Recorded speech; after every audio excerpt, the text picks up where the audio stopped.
Beralih ke informasi selanjutnya, Dewan Perwakilan Rakyat Daerah DPRD Kabupaten Ogan Ilir melalui Komisi 4 berencana akan mendalami dan mengklarifikasi langsung terkait adanya penanganan kasus narkoba oleh Satres Narkoba Polres Ogan Ilir yang dinilai janggal.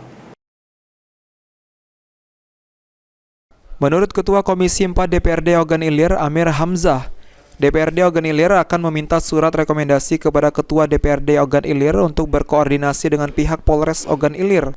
Dalam hal ini, unit Satres Narkoba Polres Ogan Ilir guna mengklarifikasi dan mendalami terkait adanya kasus penangkapan pelaku narkoba yang diamankan dalam waktu dan tempat yang bersamaan namun diproses hukum berbeda hingga ada yang dilepas.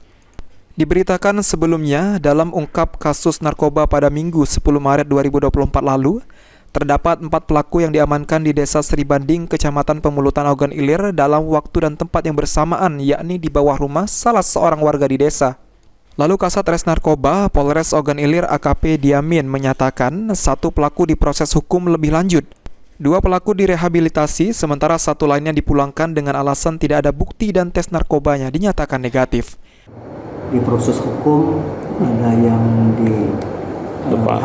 ada yang dilepas. Ini juga mungkin ada hal-hal yang perlu kita dalami selaku DPRD Kabupaten Ogan Ilir dan mitra dari BNN Kabupaten Ogan Ilir.